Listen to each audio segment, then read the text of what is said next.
Barak regional নিউজের আজকের এই প্রতিবেদনে আমার সকল দর্শকদের জানাই অনেক অনেক স্বাগতম। আজকের এই প্রতিবেদনে আমি ইমরান হত্যাকাণ্ডের এমন একটি বিষয় নিয়ে আলোচনা করব যে বিষয়টি প্রত্যেকজন বিবাহিত পুরুষের জন্য জানা অত্যন্ত জরুরি। ইমরান হোসেনের পরিবারের এমন পরিস্থিতি দেখে ইমরান যে একদিন খুন হবেন তা অনেক আগে থেকেই আঁচ করতে পেরেছিলেন পরিবারের অন্যান্য সদস্য এবং আত্মীয় স্বজনরা, কিন্তু আজ করতে পারেননি খোদ ইমরান হোসেন। এই জন্যই তাকে আজ খুন হতে হয়েছে। বরাক উপত্যকা আজ এক গভীর আলোচনার কেন্দ্রে রয়েছে ইমরান হোসেন হত্যাকাণ্ড ঘিরে। সাধারণত একটি হত্যাকাণ্ড ঘটলে সমাজ তা নিয়ে আলোচনায় মেতে ওঠে, কিছুদিন পর সেটি ম্লান হয়ে যায়। কিন্তু ইমরান হোসেনের মৃত্যু এতটাই নিখুঁত পরিকল্পনার মাধ্যমে সংগঠিত হয়েছে যে এটি কেবল বরাক নয়, সমগ্র সমাজের কাছে এক নতুন শিক্ষার ক্ষেত্র হয়ে দাঁড়িয়েছে। কারণ এটি কোনো সাধারণ হত্যাকাণ্ড নয়, এটি পরিকল্পিতভাবে নিজের স্ত্রী ও ব্যক্তিগত চালকের দ্বারা সংগঠিত এক চরম বিশ্বাসঘাতকতার ফলাফল। ইমরানের মৃত্যু আমাদের সামনে এমন এক বাস্তবতা উন্মোচন করেছে যা প্রতিটি পরিবারের জন্য গভীর শিক্ষার বার্তা বহন করে। ইমরান হোসেন ছিলেন বরাক উপত্যকার এক তরুণ উদীয়মান ব্যবসায়ী ও সদ্য রাজনীতির ময়দানে পদার্পণ করেছিলেন। রাজনৈতিক ও ব্যবসায়িক কারণে তিনি প্রায় বাড়ির বাইরে সময় কাটাতেন। তার সংসার ছিল 2 তলা বিশিষ্ট এক জাঁকজমক বাড়িতে। নিচতলায় থাকতেন তার মা, বোন এবং তার ছোট ভাই, আর উপরের তলায় থাকতেন ইমরান ও তার স্ত্রী রিনা বেগম। এই পারিবারিক বিভাজনই ছিল তার জীবনের অন্যতম ট্র্যাজেডির সূচনা। ইমরানের স্ত্রী রিনা বেগম ধীরে ধীরে এমনভাবে ইমরানকে পরিবারের অন্য সদস্যদের কাছ থেকে বিচ্ছিন্ন করতে থাকেন যে মা কিংবা বোনেরা সহজে তার সঙ্গে দেখা করতেও পারতেন না। ইমরানের স্ত্রীর অনুমতি ছাড়া উপরের তলায় কারো ওঠা প্রায় অসম্ভব ছিল। এমনকি ইমরানের মায়ের যদি কোনো কারণে উপরে যেতে হয় তবে রিনা তার উপর মানসিক চাপ সৃষ্টি করতেন। এই বিচ্ছিন্নতা তৈরি করার মূল কারণ ছিল যাতে রিনা এবং ইমরানের ব্যক্তিগত গাড়ি চালক বিজু সহজে তাদের অবৈধ সম্পর্ক বজায় রাখতে পারে। ইমরান হোসেনের হত্যাকাণ্ড ছিল একেবারে নিখুঁতভাবে পরিকল্পিত। তাকে কোনো অস্ত্র দিয়ে হত্যা করা হয়নি, বরং ধীরে ধীরে তাকে বিষ প্রয়োগের মাধ্যমে মৃত্যুর দিকে ঠেলে দেওয়া হয়। রিনা এবং বিজু মিলিতভাবে ইমরানকে বিষাক্ত ওষুধ খাইয়ে দেয়। এই প্রক্রিয়াটি এতটাই নিখুঁতভাবে সাজানো হয়েছিল যে প্রথমে কেউ বুঝতেই পারেননি তিনি খুন হয়েছেন, বরং মৃত্যুকে স্বাভাবিক বলে ধরে নেওয়া হয়েছিল এবং 12 দিন পার হয়ে গিয়েছিল ইমরানকে দাফন করার পর। এখান থেকেই বোঝা যায় হত্যাকারীরা কতটা পরিকল্পিতভাবে এবং কৌশলে কাজটি সম্পন্ন করেছিলেন। ইমরান নিজেও জীবদ্দশায় অনেকটা আঁচ করতে পেরেছিলেন যে তার সংসারে অস্বাভাবিক কিছু ঘটছে, কিন্তু তিনি স্ত্রীর প্রতি অতি আস্থা ও অতিরিক্ত ছাড় দেওয়ার কারণে কোনো পদক্ষেপ নেননি। সেই নীরবতাই তার জন্য কাল হয়ে দাঁড়িয়েছে। ইমরানকে পরিবারের কাছ থেকে বিচ্ছিন্ন করার কৌশলটি ছিল হত্যার অন্যতম প্রধান ধাপ, কারণ পরিবারের অন্য সদস্যদের সঙ্গে নিয়মিত যোগাযোগ থাকলে এই ষড়যন্ত্র গোপন রাখা কঠিন হতো। রিনা বেগম খুবই চতুরভাবে এমন পরিবেশ সৃষ্টি করেন যাতে ইমরান নিজের পরিবার থেকে মানসিকভাবে দূরে চলে যান। এর ফলেই রিনা ও বিজুর জন্য পথ অনেকটা সহজ হয়ে যায়। ইমরানের মা, ভাই, বোনেরা অনুধাবন করেছিলেন যে তার সংসারে কিছু একটা গণ্ডগোল চলছে, কিন্তু তারা সরাসরি কিছু করতে পারেননি। কারণ একদিকে ছেলের প্রতি মমতা, অন্যদিকে বৌমার কঠোর নিয়ন্ত্রণ, এই দুয়ের মধ্যে তারা আটকে পড়েছিলেন।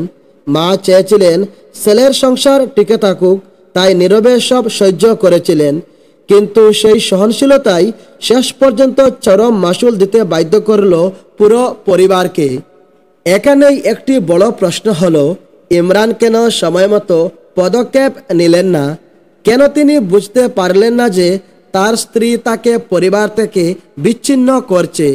এর উত্তর খুঁজলে দেখা যায় অনেক পুরুষ সংসারে স্ত্রীর কথাকে প্রাধান্য দিতে গিয়ে মায়ের, বোনের, ভাইয়ের কথাকে উপেক্ষা করেন। তারা মনে করেন স্ত্রীকে খুশি রাখলেই সংসার সুখী হবে। কিন্তু ইমরানের ঘটনায় প্রমাণিত হলো অন্ধ ভালোবাসা বা অতিরিক্ত ছাড় দেওয়া অনেক সময় সর্বনাশ ডেকে আনে। ইমরান যদি শুরুতেই স্ত্রীর এই অস্বাভাবিক আচরণ প্রতিহত করতেন, যদি তিনি স্ত্রীকে শাসন করতেন অথবা মায়ের প্রতি অবিচারের প্রতিবাদ করতেন, তাহলে হয়তো তার জীবন এত অকালেই নিভে যেত না। কিন্তু তার উদাসীনতা এবং নীরবতাই তাকে মৃত্যুর দিকে ঠেলে দেয়। ইমরান হোসেন হত্যাকাণ্ড কেবল একটি পরিবারের নয়, গোটা সমাজের জন্য এক গভীর শিক্ষা। আমাদের সমাজে প্রায় দেখা যায় বিয়ের পর অনেক ছেলে পরিবার থেকে ধীরে ধীরে দূরে সরে যায়। স্ত্রীর কথায় তারা মাকে উপেক্ষা করে, ভাই বোনদের সঙ্গে সম্পর্ক শিথিল করে। অনেক সময় স্ত্রী স্বামী এবং তার পরিবারের মধ্যে দূরত্ব তৈরি করতে সচেষ্ট হয়, যাতে সে পুরোপুরি নিয়ন্ত্রণ নিতে পারে। এটি কোনো আধুনিকতার নাম নয়, বরং এটি পরিবার ভাঙ্গনের সূচনা। সন্তান যেমন মায়ের প্রতি কর্তব্যশীল, তেমনি স্ত্রীর প্রতিও দায়িত্বশীল। কিন্তু যদি স্ত্রী মায়ের সঙ্গে অন্যায় করেন, তবে স্বামীর কর্তব্য হলো সঠিকভাবে স্ত্রীকে বোঝানো এবং প্রয়োজনে কঠোর পদক্ষেপ নেওয়া। অন্যদিকে যদি মা অন্যায় করেন, তবে ছেলের উচিত মাকে যথাযথভাবে বোঝানো। কিন্তু এককভাবে কারো পক্ষ নেওয়া কখনোই বুদ্ধিমানের কাজ নয়। বর্তমান যুগে নারী পুরুষ সমান অধিকারের কথা আমরা সব কানে শুনি, তবে সমান অধিকার মানে এই নয় যে স্ত্রীর ইচ্ছাই হবে চূড়ান্ত। সংসার মানে হলো সমঝোতা, পারস্পরিক শ্রদ্ধা ও ভালোবাসা। কিন্তু অনেক আধুনিকতার মুখোশে ডেকে থাকা স্ত্রী সংসারে বিভেদ তৈরি করে। তারা স্বামীকে পরিবারের কাজ থেকে আলাদা করতে চায়। এর ফলেই তৈরি হয় অশান্তি, কখনো কখনো ঘটে মর্মান্তিক ঘটনা। রিনা বেগমের ক্ষেত্রেও তাই হয়েছে। স্বামীর প্রতি ভালোবাসার বান করে তিনি ধীরে ধীরে নিজের স্বার্থসিদ্ধির পথ সুগম করেছেন। আর সেই সুযোগ কাজে লাগিয়ে বিজুর মতো একজন বাইরের মানুষ ইমরানের সংসারে প্রবেশ করেছে। এই হত্যাকাণ্ড কেবল ইমরান হোসেনের ব্যক্তিগত জীবনের পরিণতি নয়, বরং বরাক উপত্যকার সমাজ জীবনে এক তীব্র আলোচনার জন্ম দিয়েছে।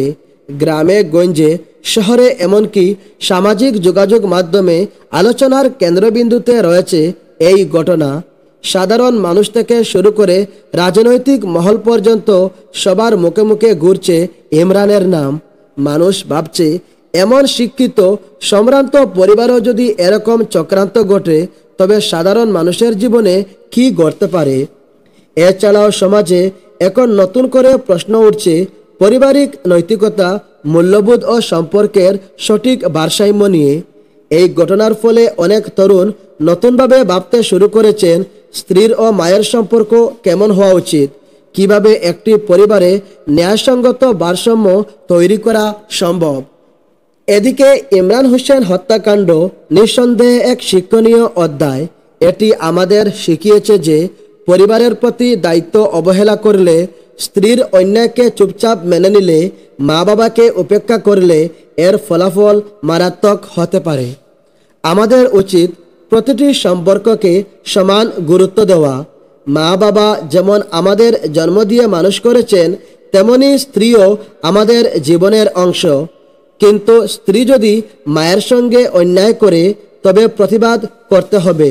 সময় মতো প্রতিবাদ না করলে ইমরানের মতো করুণ পরিণতি হতে পারে আপনারও। ইমরানের মৃত্যু শুধু একটি হত্যাকাণ্ড নয়, এটি সমাজের জন্য এক সতর্কবার্তা। তাই আজকের যুবকদের কাছে আহ্বান, নিজেদের সংসার পরিচালনায় বুদ্ধিমত্তা প্রয়োগ করুন। পরিবারকে অবহেলা করবেন না। স্ত্রীর প্রতি ভালোবাসা রাখুন, কিন্তু অন্ধ হয়ে নয়। আর মায়েদের কাছ থেকেও শিক্ষা নিতে হবে।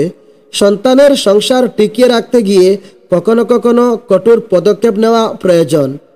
বরাক উপত্যকার এই হত্যাকাণ্ড আমাদের মনে করিয়ে দেয়, অন্যায় যতই গোপন হোক না কেন একদিন তা প্রকাশ হবেই।